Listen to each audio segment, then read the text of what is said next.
On average, in this country, 26 teaspoons of sugar per person per day. That's 40 kilos a year, the equivalent of 20 bags. It's what sweetens the products and spikes the profits of some of the most powerful and familiar companies in the world.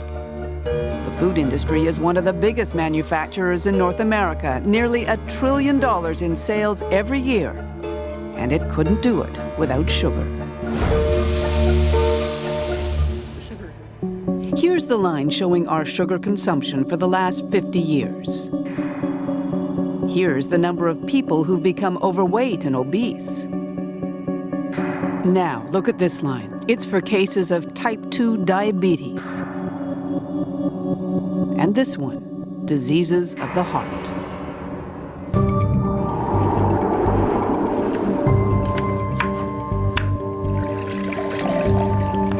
In this lab, students are the guinea pigs. The scientists are feeding them sugar to figure out if it raises the markers for heart disease. That drink contains 25% of her daily calories as high fructose corn syrup. Oh, look at this. Every time they've run the test, says Dr. Kimber Stanhope, the results have been the same. We saw increases in visceral adiposity. That means that's the fat within the abdominal region. This is the fat surrounding the liver and the intestines and the kidney. This is the fat that is associated with increased risk for diabetes and cardiovascular disease. When Dr. Stanhope tested the blood of her college guinea pigs, healthy kids with healthy livers, she was shocked by how quickly they saw problems. We definitely, in 2 weeks, see increases in the risk factors for cardiovascular disease in the blood. Just in 2 weeks? In 2 weeks. But those kinds of... If I had results as strong with regard to a food additive, a brand new food additive, and then I started producing these results, that additive would get pulled pretty quickly. That's how strong these results are? I think they are.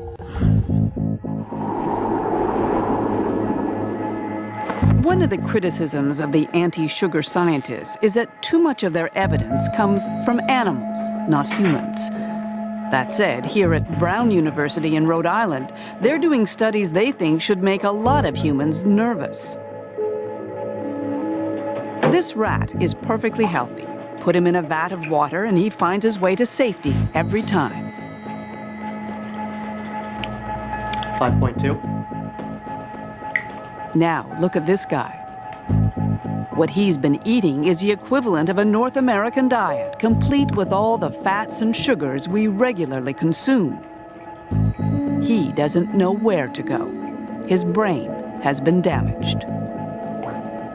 These rats were totally normal, and then they turned into demented animals. They don't remember their learning after even a day. And as the challenge gets harder and harder, they fail more and more, just like a human with Alzheimer's disease. 36.2.